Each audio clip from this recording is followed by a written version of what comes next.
A decade, taking a bite out of conspiracy theories, unraveling urban legends, and grappling with worldwide top secret issues. I've even racked up some of their awards. All while ferreting out the bottom line. Harrison's Reality Check. And it is the top of the hour. Cary Harrison with you, your new best friend. Welcome.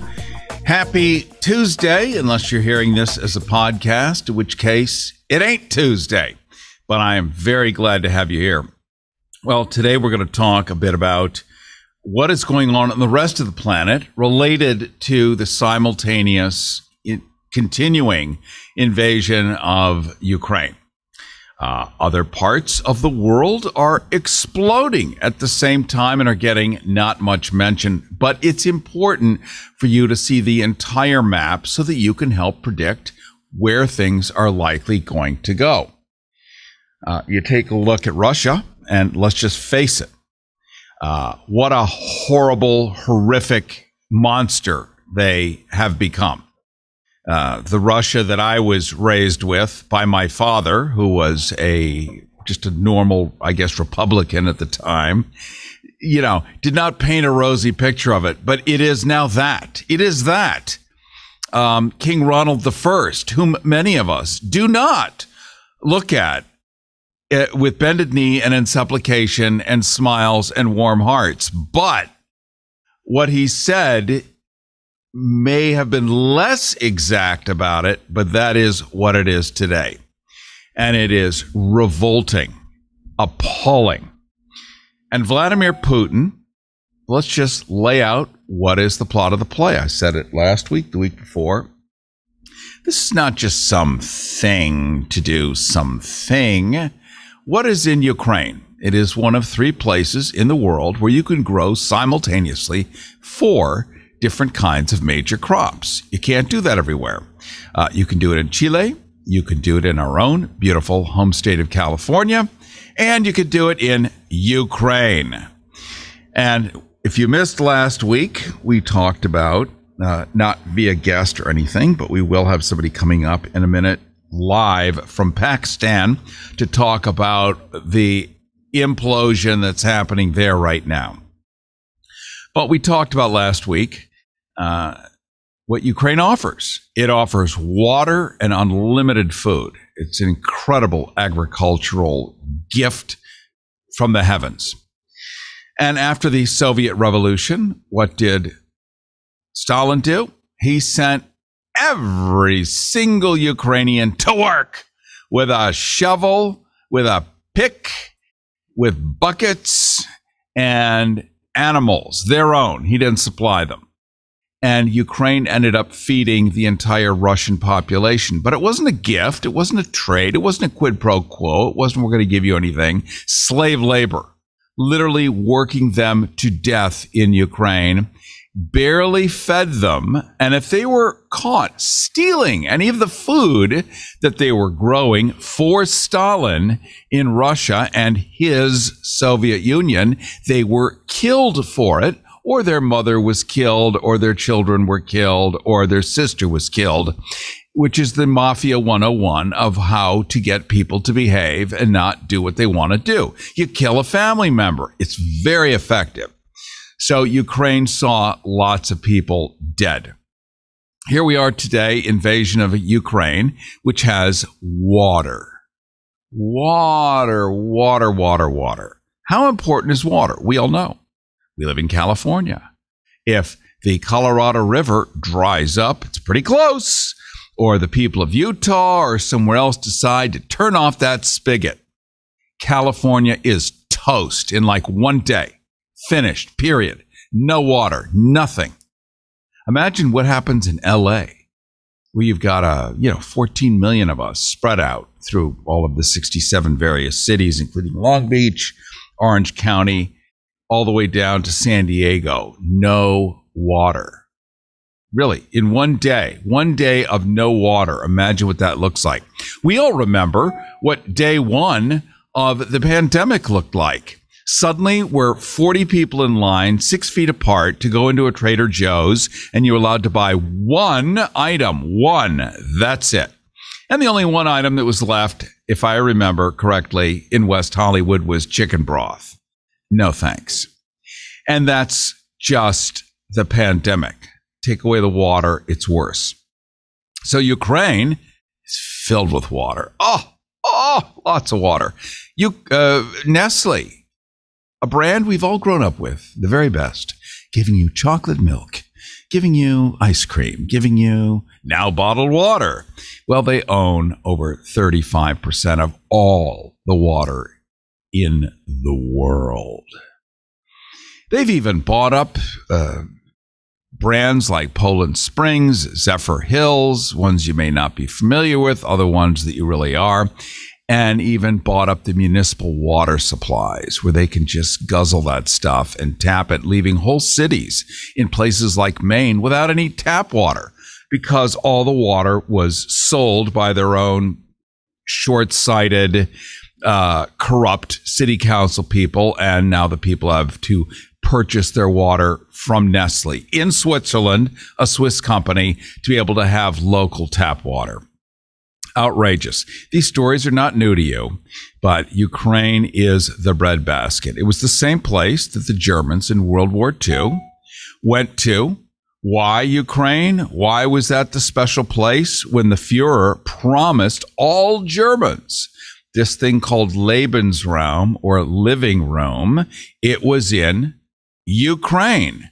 And they were all offered X amount of acres or hectares, whatever it was at the time, because they knew they could forever grow crops, plenty of water, and huge living space, and that all Germans would have all their own living space. You just had to get rid of all the Ukrainians, much as Vladimir Putin has to get rid of all the Ukrainians, because guess what?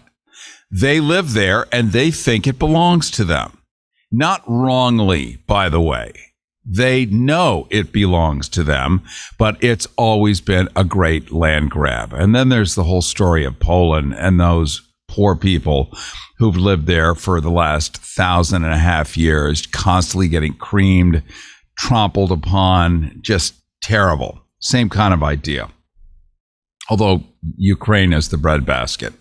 So Vladimir Putin looking to rebuild the Soviet Union, the glory of the Soviet Union, the empire, the Russian Empire. If you're a Star Trek fan, you'll probably remember the Klingons. Well, guess who that was modeled after? The Russian Empire, or the Klingon Empire. And boy, are they Klingons. Just like Klingons. And so it's a real problem right now. And it's going to get a lot worse and a lot louder and a lot bigger and a lot more terrible. And the U.S.'s hands are tied at the moment because of what happened in 1990 when our Secretary of State, then James Baker, under George Bush I, said, cut a deal with Gorbachev and said, look, if you dissolve the Soviet Union as we know it, which you're willing to do, and allow Germany, most importantly, Germany, to reunify as one nation, we promise, as the United States and NATO, we promise not to step even 1 foot into any Soviet country. Oops. Oops. More than a foot. More than a foot. It lasted a long time with no great blowback, but here's some blowback. Is it really that? Is it really anything else? Hard to know. The EU pushing at the speed of light to create EU status to Ukraine, which would then allow the EU to have and manage more efficiently the weaponry, but the United States cannot march in with boots. And NATO cannot march in with boots, even though logically we should be there. Are you kidding? This is, like Hitler invading Poland. And we're just sitting there going, well, I suppose we could sell them some candlesticks and some bottled water and ammo. Yes, let's sell them ammo and do nothing. Well, the do nothing is because that was a public international promise that NATO would not step 1 foot into former Soviet territories. So We have not. And our hands are tied. And in 2014, as you know, Joseph R. Biden himself, as Vice President of the United States, was behind overthrowing the democratically elected leader of Ukraine. And so here it is, turned out the way it always does when you do that. And as it always does when you do that, it ain't good. And Joe Biden is president again. So more fun and games to come. We're going to be talking in just a couple of minutes with a man in Pakistan. It is super late for him, like 2, 3 in the morning. But there are demonstrations going on that are larger than life, largest ever in all of history there. Why? Because the same Biden administration, while we've all been focusing on Ukraine, has been helping to overthrow the democratically elected government of Pakistan. And to what end? Well, we're going to find out. But things never go well. So there's always a lot of geopolitics. You look at one place, and we're all asked to look one place. CNN keeps us looking at one place, MSNBC, Fox at one place. Meanwhile, it is great to be able to do it everywhere. Example, when the great Donald Trump was our president, we were looking at Donald Trump, and meanwhile, Hungary turned into a fascist authoritarian place, which it is today. Poland, despite the good actions of taking their neighbors in Ukraine, a fascist, authoritarian, disgusting government, and others all around there, all the former Soviet countries took exact advantage of the United States president doing what they could never do and get away with. So they just imitated his behavior. And it happened all over the world. Look at the elections in France recently, last couple of days. Marine Le Pen,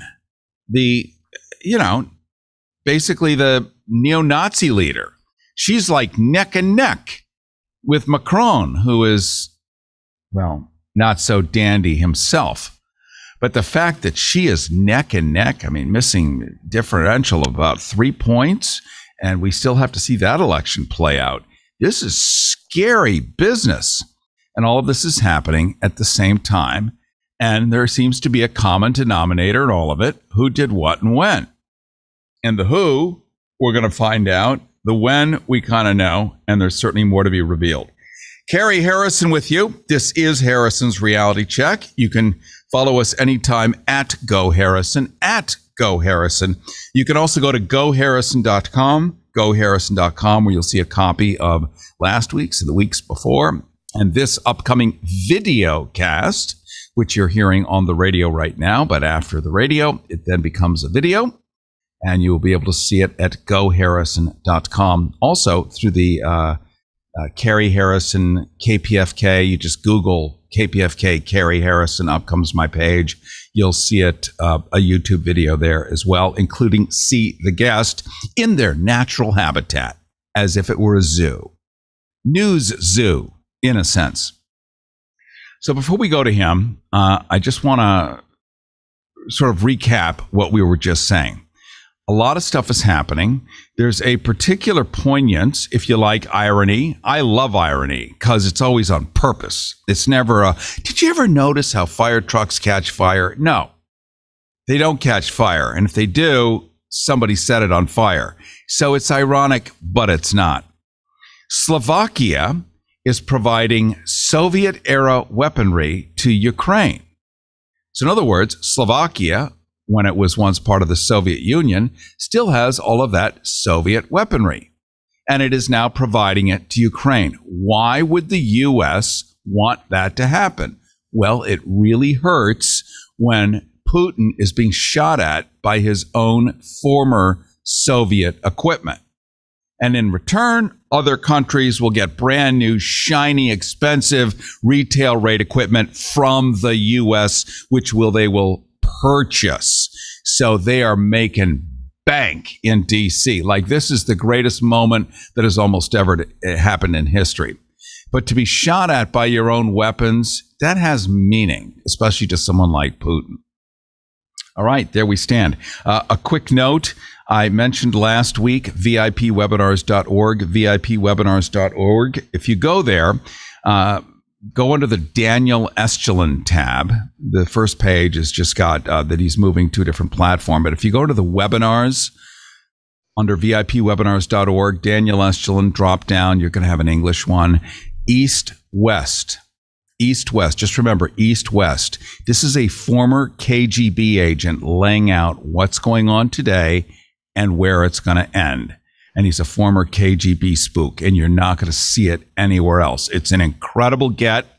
This happened just before the invasion. I'm sure it would not be said today, could not be said today. But if you want a roadmap to how this thing ends, including how not only governments are going to react, but financial systems. If you're thinking of buying or selling a house or whatever, you're going to want to check this out. VIP webinars, check out the tab under Daniel Estulin webinars. Look for English East-West. You won't regret it. Let me jump now. Let me segue, a lovely and delightful segue, as we go right to Pakistan Live, where it is many hours later, which is the nicest way I could say it without looking like a total dickhead for having somebody get rousted out of bed to offer you eyewitness information of what's going on. But that's what happens. Imagine this is your money and someone wants to take it from you. Who is it? The IRS. Guess what? They want your money and they can take it, all of it if they want. Remember, they sent you that letter right over here that said, hey, you owe us a bunch of cash and we're going to take it from you right now. So what do? You fight back by letting our team of experts work it out with the IRS so you can keep your money. And hey, we're good at what we do. When you hire us, you get a team of guys on your side that know the IRS laws, and we'll fight really hard to save your money.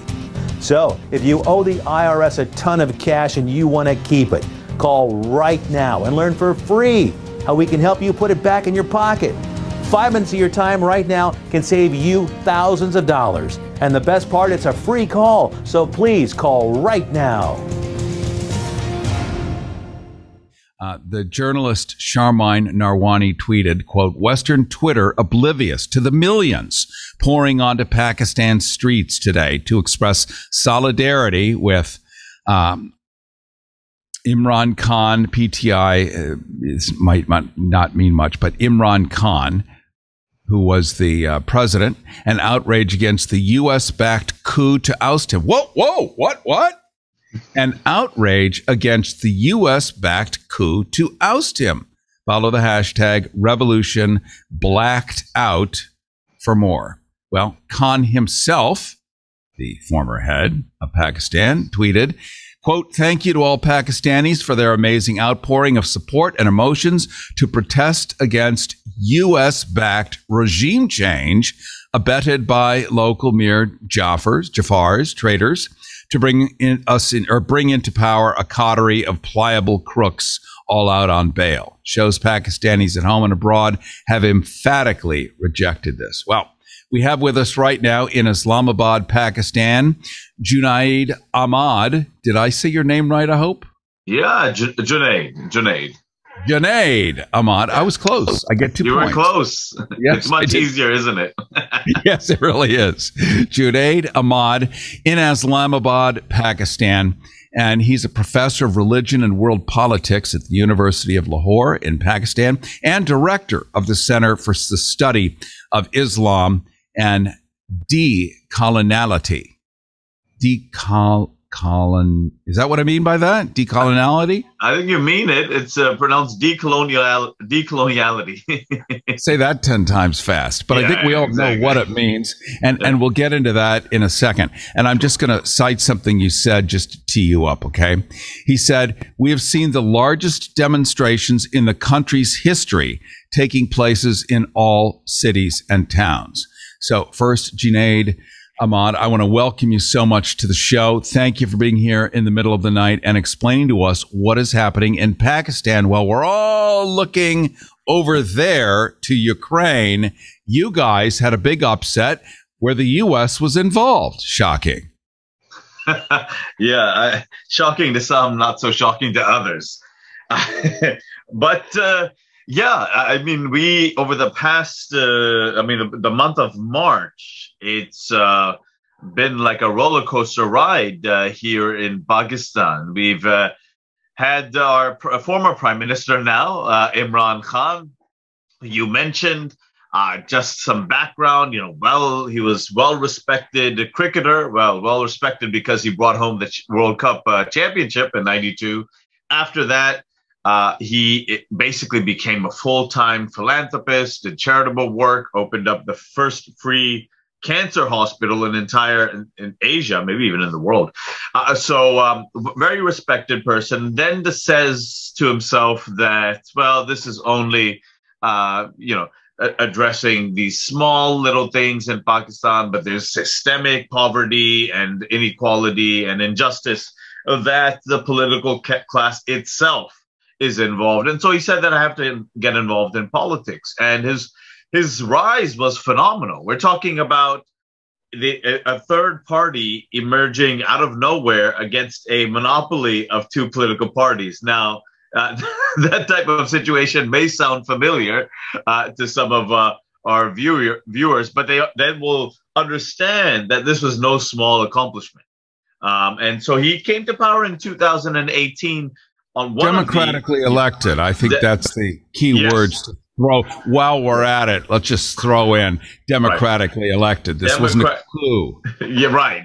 Democratically elected. And however, people will point to the fact that, well, out of all of the candidates, it seemed like the very powerful institution of the military in Pakistan always played an overwhelming role in political life, that it was supporting him at that time. I mean, I'll get to that in a second about what they really mean about that. But anyways, democratically elected, his campaign, again, very much against corruption domestically and somewhat of a social justice agenda. But it was really his foreign policy that he was at least attempting to carve out that really got him into trouble. And that, we can get into that, but it's old relationships with China, etc., that were deepened, as well as new ones being built with our new bogeyman, Russia. Well, I can count on my hand, which has 5 fingers still. I can count on it all the reasons to hate him. 1, free cancer hospitals. 2, social justice. 3, we can go democratically elected. How dare you in the Middle East have democratically elected leaders? We know what happened. Vote for the wrong people, right? And vote, and when you vote for the wrong people. We certainly fixed Iran's wagon, didn't we? We fixed everyone else's wagon when you vote the wrong way for people that want to actually, like people that say, this is our country and the oil that flows under our feet actually belongs to us. Wrong. And you have to go bye-bye. So a lot of these are happening. And then, of course, he was forging new relationships with China. Bad. And Russia, which actually makes me puke. But, it's not my country. Right. I'm going to say that again. But it's not my country. And if it's a democracy, well, above all things, democracy is the greatest thing in the world, so it must be supported no matter what. That's if you actually believe in democracy. But geopolitically, democracies are very inconvenient because people generally vote the wrong way. Like they vote for their own medicine, they vote for parks, peace and quiet. Right. Wrong. Right. Yeah. No, and to be fair, on the Russia front, we have to remember, give it some context. Now, Soviet Union, Cold War times, they were the biggest adversaries of Pakistan. They were allied with India. And of course, there's direct confrontations with Pakistan. Pakistan was, of course, used as the means to funnel arms, jihadis, terrorists, etc., into Afghanistan to go and fight the Soviets. That was something, obviously, that the U.S., the Saudis, and the Pakistanis did together. So they've had a really bad relationship, to put it mildly, with Russia. So this was not so much as, them now deciding to become best friends. This was just to begin a process in which let's try not to be enemies. So we have to be very clear. And what happened, sadly, for Imran Khan is that the day that he was scheduled to arrive there, and when he did, was the day of the Russian invasion of Ukraine. So he's kind of caught there. And everyone is saying, what the heck are you doing? I mean, everyone in the West, especially, what are you doing there? Condemn him right away. And so he's caught there in these meetings that, his first ever meetings between Pakistan and Russia. And, so at that point, he doesn't. I mean, he's saying that there needs to be a diplomatic resolution and so on. He gets back to the country. The same pressure is put on him. In fact, all of the EU ambassadors send him a strongly worded letter saying, you must condemn what Russia is doing right now. And he said, to which he responds, we are not slaves. We have asked you to condemn what India has been doing in Kashmir forever. We've never heard anything. What Israelis are doing in Palestine, we've never heard anything. So we have to be clear here. It's not like he's like really trying to be best friends with Russia. He was just trying to, in some ways, neutralize a huge country in his region. In that region, but and that would be intolerable. India. Let me just jump in and reintroduce you. We're talking to JUNAID AHMAD. He's in Islamabad, Pakistan, in the very wee hours of the morning. He's a professor of religion and world politics at the University of Lahore in Pakistan, director of the Center for the Study of Islam and Decoloniality. How's that for a word? Perfect. Woo-hoo. And that's something that is desperately needed all over the world, pretty much, certainly here in the United States as well. We're talking about, and we're going to get into it right now, the U.S. influence in making this democratically elected leader of Pakistan persona non grata. Again, he did some horrible things, free cancer hospitals, social equality, and an idea that the people of Pakistan actually are human beings and ought to be treated as such. We know that that's a pretty vile proposition for a world leader, so it would make sense. I'm so sarcastic, and I can't help it, but there's no other way to paint this thing. So let's talk about his claim. This is the leader of Pakistan claims that the U.S. overthrew him and paid for it.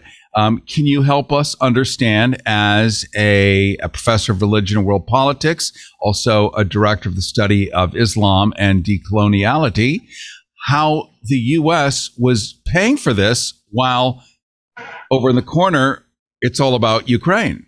Good timing, by the way. No, it's it's excellent timing to divert the attention from probably a far more significant location in the world in terms of geopolitics.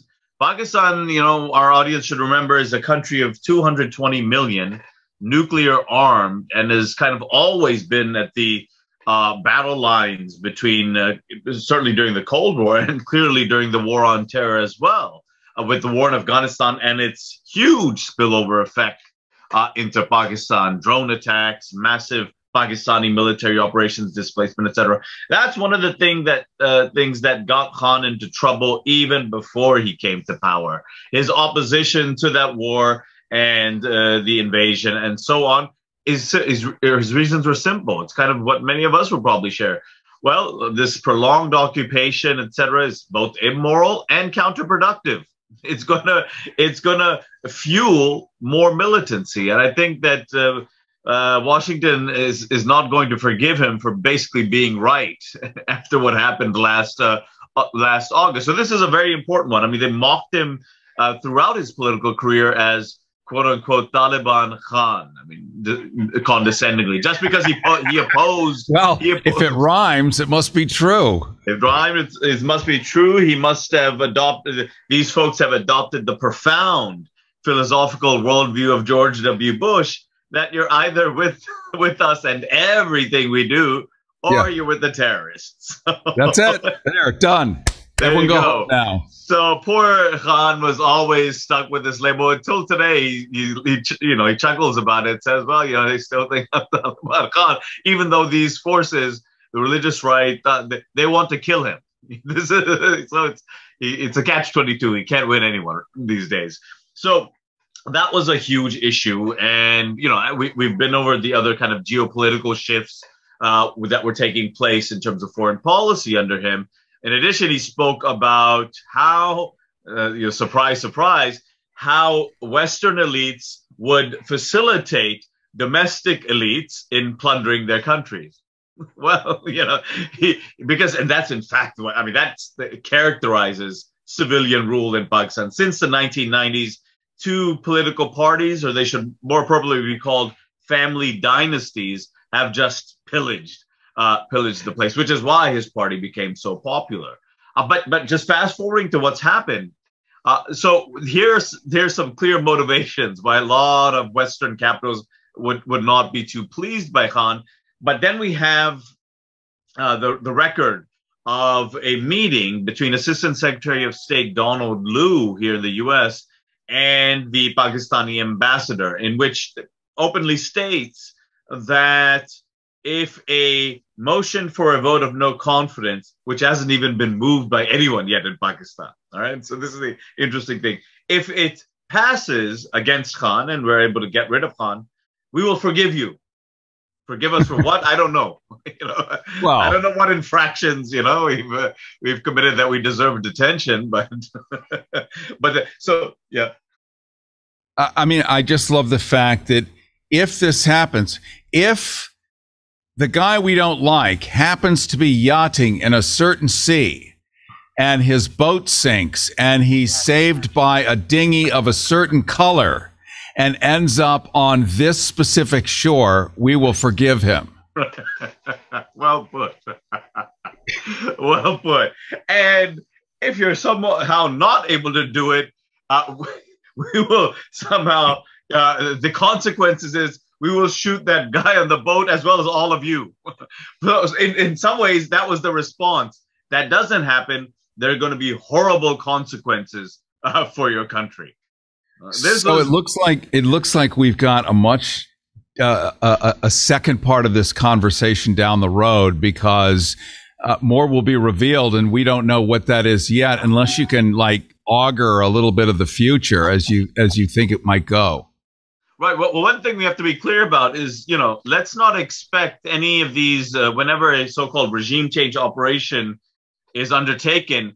I don't think the CIA or anyone is so foolish to leave paper trails when it comes to this. We only kind of find out later on declassified stuff, or of course WikiLeaks. So those people are constantly saying, "Hey, we don't have show us evidence, show us evidence." Well, we have to be careful about that. But when you have your entire political class all of a sudden, and people from within Khan's own government and coalition allies clearly bought. I mean, there's horse trading going on, and this happens within a matter of a week. The entire media, surprise, is against Khan, every single channel. Now it turns out the chief of army staff, the military, or at least the top brass, is also against Khan, and that Washington. When you have all of these powerful forces against you, the people are intelligent enough to determine that you're probably doing or saying something right.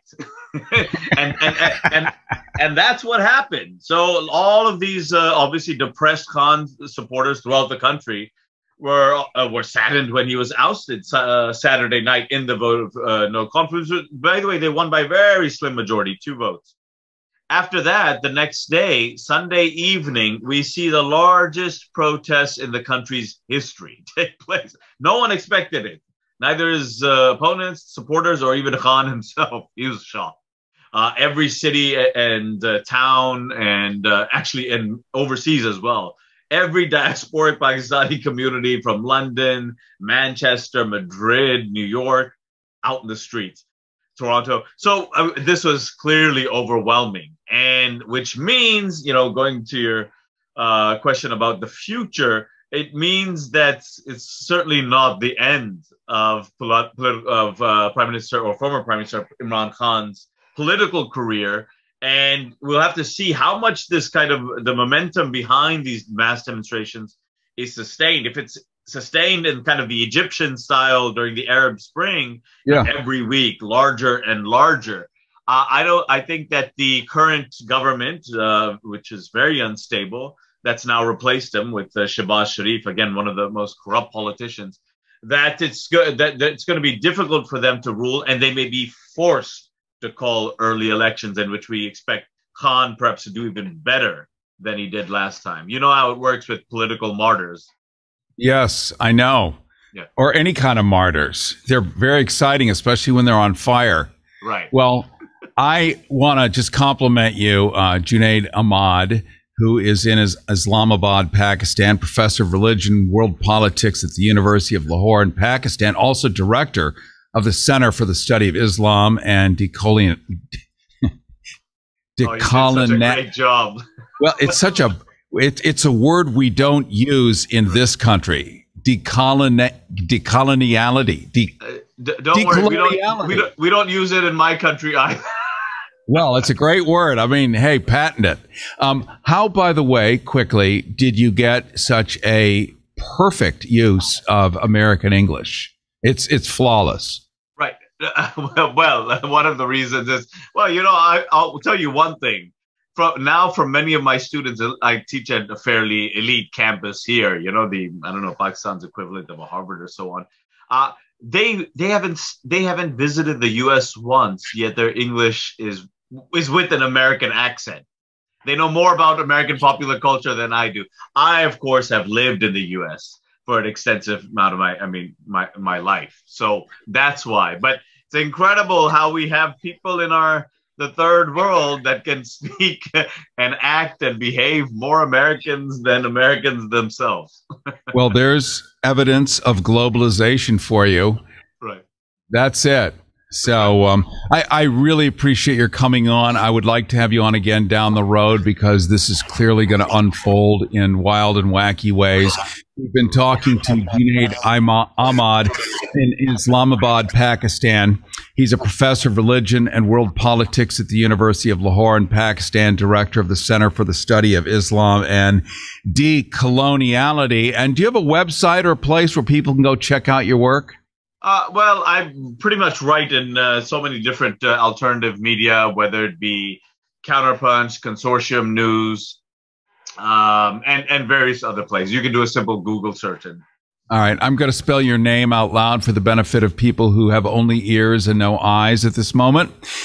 This being the radio portion of it. JUNAID, JUNAID, last name Ahmad. AHMAD, JUNAID, AHMAD. Wonderful having you on today, my friend, and I look forward to talking to you soon. Thank you so much, Cary. It was a pleasure.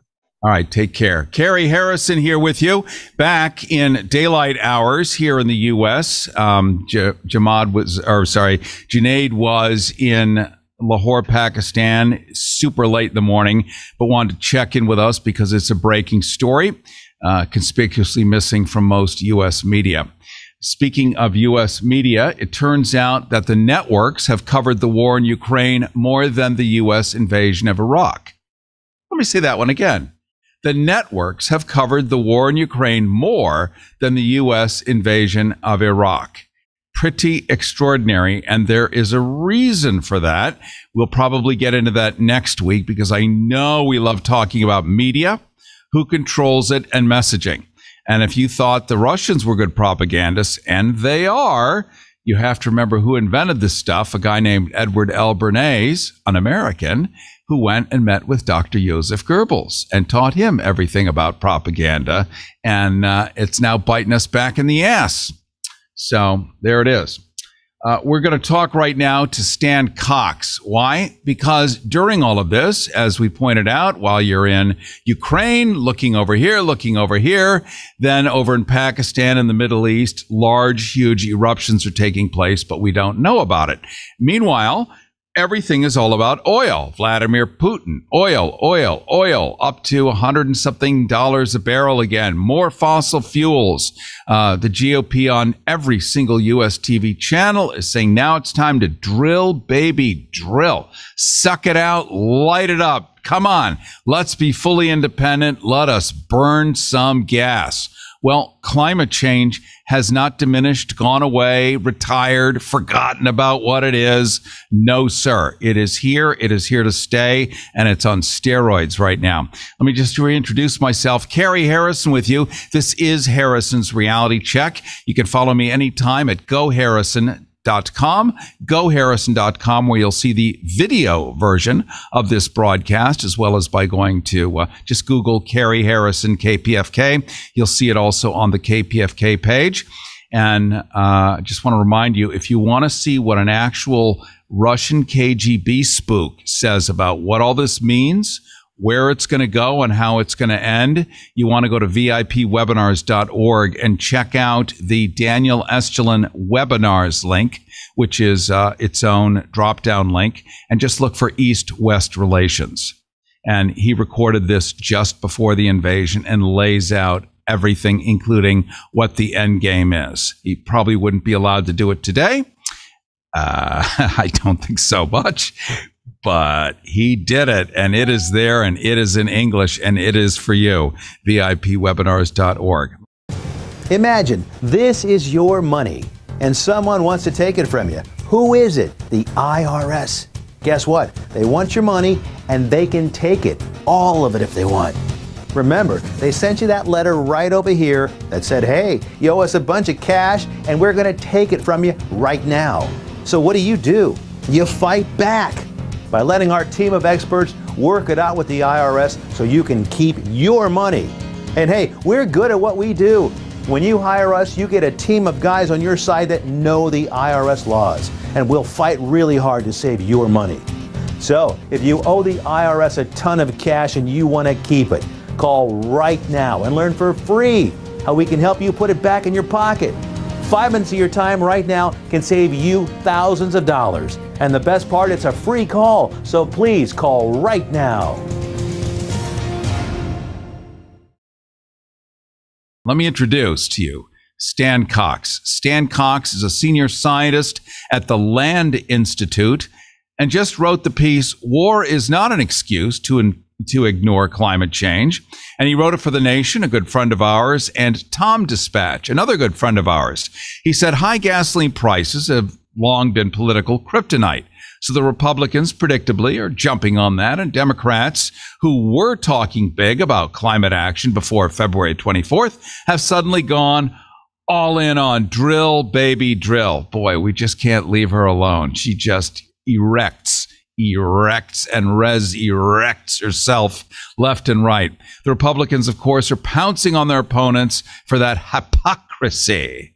He says, quote, if we could get beyond the game playing, there's a way to both protect consumers from inflation and ensure that every household has sufficient access to energy, and that's price controls with rationing. Speaking of rational, let's say hi to Stan Cox and welcome to the show. And I think you're muted, my friend, unless we're going to do hand signals. Good to be with you, Cary. Okay, I like the hand signals, but we'll do audio because it's radio today. Again, senior scientist at the Land Institute, and just wrote the piece, War is Not Enough of an Excuse to Ignore Climate Change. Climate change, correct me if I'm wrong, it didn't go away because we were watching something else on the TV. No, in fact, just a week ago yesterday, the IPCC, the International Collection of Scientists to keep track of these things, came out with a horrifying report on where we're going to end up in the coming decades if we keep on like we are. But we haven't done anything. Our government and most other governments haven't done anything to curb emissions, much less eliminate them. But there's been a lot of talk about it, and the Democrats have been saying, we're really going to get control of this. We just have to pass some bills. And then February 24th, Russia invades Ukraine. The price of oil skyrockets, and suddenly you have the White House press secretary telling the fossil fuel corporations, get out there and get some supply out of the ground. Joe Biden's folks are going over to Saudi Arabia, where a country that Biden was not long ago saying we're going to make them an international pariah for their human rights abuses, war in Yemen, et cetera. And they're talking nice to them, trying to get them to pump more. And they're even threatening, apparently, to fine companies who have leases on public land for drilling, and they're not drilling or pumping right now because they want to keep the price high. And the Biden administration is threatening to levy fines on them for not getting it out of the ground. Brilliant. Brilliant. Stan Cox, by the way, is the author of The Path to a Livable Future and the Green New Deal and Beyond. It reminds me of the great Elon Musk, how he got rich. It wasn't from selling Teslas, because he never sold enough to do it. He made California and other states pass laws that said if you made regular cars that were not electric, you had to pay a fine for making cars that were not electric. And guess who got the money? He did. And he made unbelievable amounts of money. That is a special kind of holding people hostage, isn't it? And now looks like our own federal government under Joe Biden, Mr. Green New Deal-ish, is now telling people drill. And if you don't drill on public lands, we're going to punish you. So let's talk about climate change and pretend that we're from Mars. We really don't really understand this stuff because somehow I guess people don't. How dreadful is it really? Well, according to what IPCC and the UN Environment Program and other authoritative people are saying, we have at this point about 10 years to drive emissions, global greenhouse gas emissions down to less than 50% of what they are now, just in 10 years, and then very quickly get rid of the rest of them. And the consequences, if we don't do it, we're in this last report that instead of staying within a safe limit of warming the Earth's atmosphere by later in this century, they say with high confidence that it will have warmed about 6 degrees Fahrenheit over the pre-industrial era, which has been, that's way beyond what is considered safe, and all of the usual things that you suspect are going to happen. Miami will be a little chain of islands, kind of a new Florida Keys, because the Florida Keys. And let me support what you're saying with Miami. Stan Cox, senior scientist at the Land Institute, and who just wrote the piece, "War is not an excuse to ignore climate change." Miami right now, today, and yesterday, and tomorrow, now has sidewalks at high tide that are underwater. This is in Miami. It's already underwater sidewalks. And they're having to figure out how to take condos and buildings and build either seawalls around them or elevate them or build weird channels underneath. But high tide means yachting outside of your office building when it wasn't intended to be. That's just Miami. You go down to Key West, where I was a year ago, doing I forget what it's called. It's paddleboarding, where you stand on basically a surfboard with a paddle and you go along. And the climate change has changed stuff so much that whole areas are now paddleboardable, and the mangroves are half underwater. And it's shifted everything around. And it's not a great thing because a lot of those houses have been there for 100 years and they're built up nice and high for hurricane purposes. but now they're up nice and high for climate change, and you can't go any higher. So this stuff is really real, especially in the state of Florida. And we all remember Al Gore, the dreaded Al Gore, with those hideous animations of Florida starting to go underwater. And, you know, we knew it was him because he's a commie. But in fact, well, here we are. Yeah, I spent some time in Miami a few years ago working on another work called How the World Breaks, another book regarding natural disasters. And Miami was our one case of future disasters. The others, we were writing about ones that had already happened. And the mayor of South Miami told us that he said it's just a waiting game. There are, the condo market, the high-rise luxury market, continues to boom because people figure, well, everything's not going to go down within the next 3 years, so we can build another one, turn it around, sell it, and let the suckers have it. But the mayor of South Miami was saying it's not going to be that suddenly everything's underwater and everybody flees.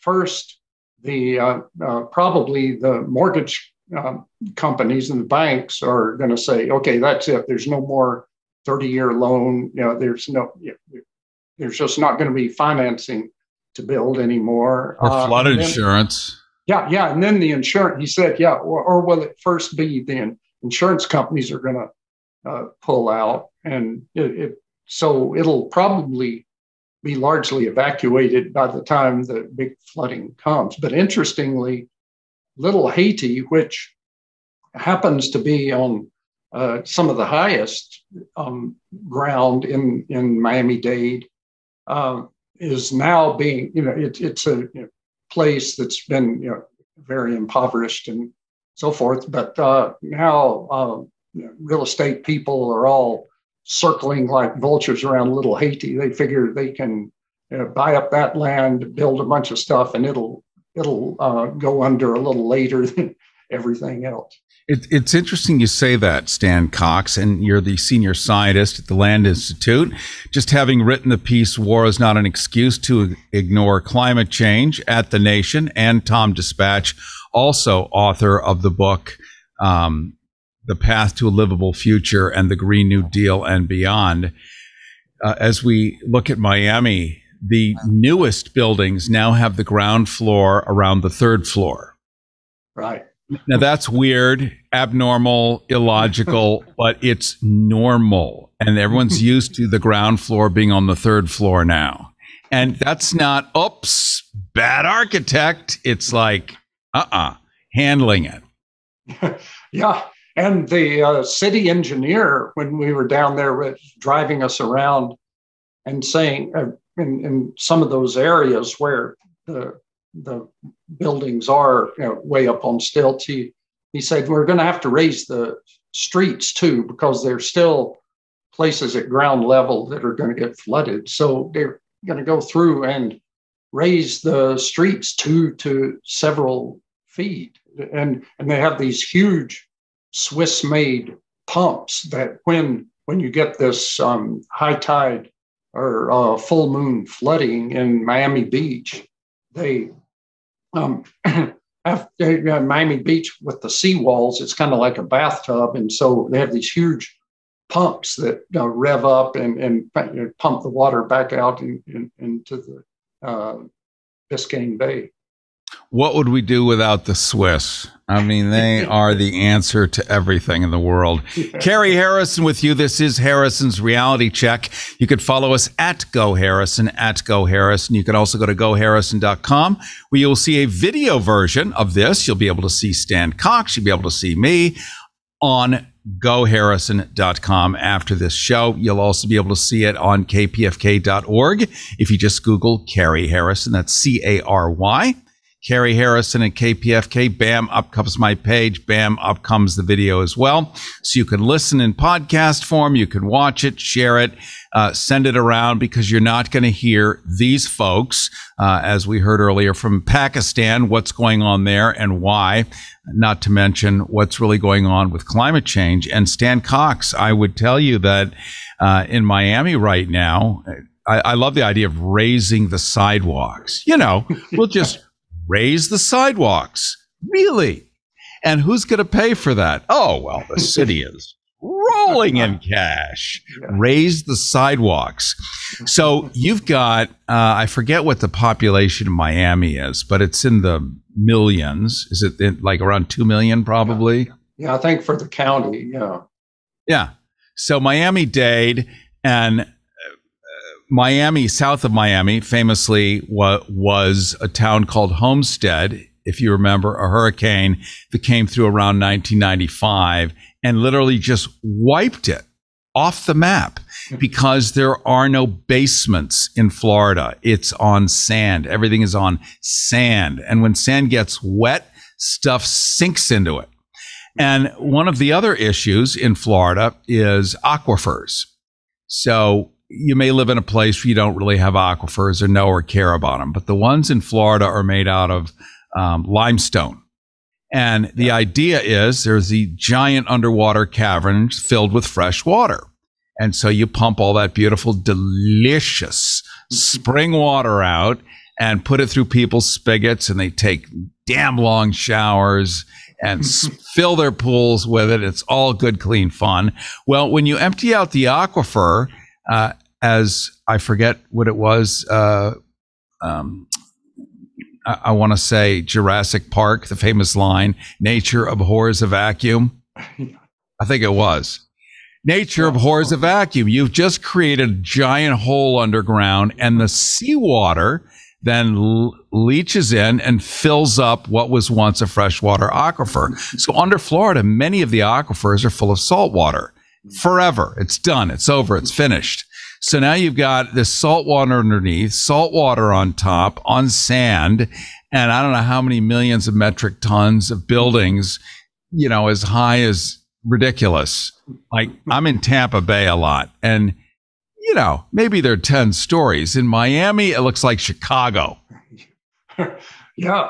And those aquifers, that limestone foundation of Miami, the water from the Everglades flows to the east under the city. It's like a river going under the city. And then now with sea level rise and then probably storm surges coming, the Atlantic is pushing back. And so in addition to depleting the groundwater, you have the Atlantic pushing back against the Everglades and not only putting salt water into the aquifer, but that is the source of this so-called sunny day flooding, that the water just comes right up through the storm drains.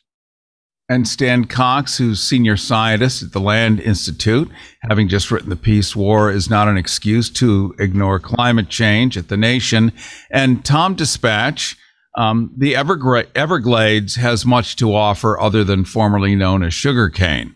It is now filled with giant boa constrictors. Now, why would they be giant boa constrictors? Because they ain't got no predators. Because it's the Everglades.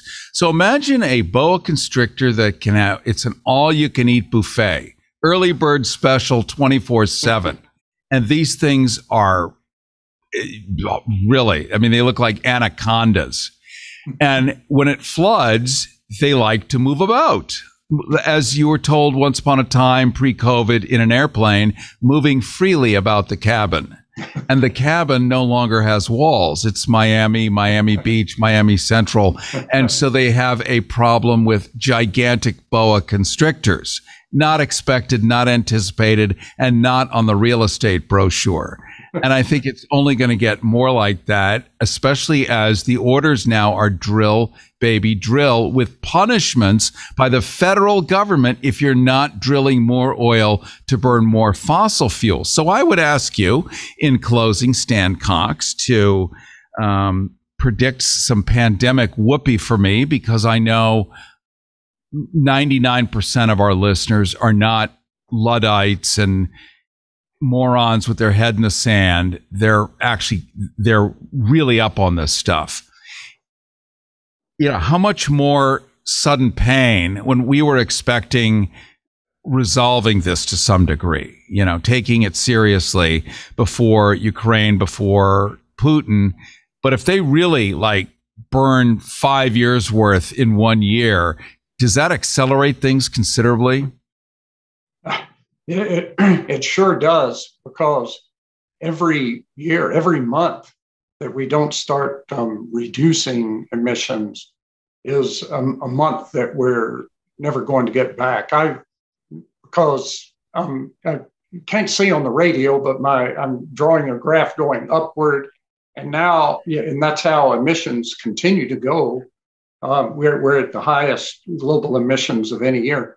It's got to go down just as fast, probably much faster, actually. So I characterize it as being on the interstate 80 miles an hour in a tanker truck, and we need to make a U-turn. And so, you know, every year we continue at 80 miles an hour, we're heading toward that terrible future. All right. Well, I do appreciate your time, my friend. I'm going to give out your website. Correct me if it's wrong, but I have landinstitute.org. Landinstitute.org. I'm going to say it one more time. Landinstitute.org. We've been talking to Stan Cox, senior scientist at the Land Institute, just wrote the piece, War is Not an Excuse to Ignore Climate Change, at The Nation, and also for TomDispatch. He's also author of The Path to a Livable Future and the Green New Deal and Beyond. Look forward to having you back, my friend. Thank you so much. Cary Harrison with you. This is Harrison's Reality Check. Out of time, regrettably. You can follow us anytime at GoHarrison. Go to GoHarrison.com. Also check out VIPwebinars.org if you want to see the KGB spook layout, things to come. It's real battle ammo for you. Love y'all. Look forward to seeing you next week. Bye. Imagine this is your money and someone wants to take it from you. Who is it? The IRS. Guess what? They want your money and they can take it, all of it if they want. Remember, they sent you that letter right over here that said, hey, you owe us a bunch of cash and we're going to take it from you right now. So what do? You fight back by letting our team of experts work it out with the IRS so you can keep your money. And hey, we're good at what we do. When you hire us, you get a team of guys on your side that know the IRS laws, and we'll fight really hard to save your money. So if you owe the IRS a ton of cash and you want to keep it, call right now and learn for free how we can help you put it back in your pocket. 5 minutes of your time right now can save you thousands of dollars. And the best part, it's a free call, so please call right now.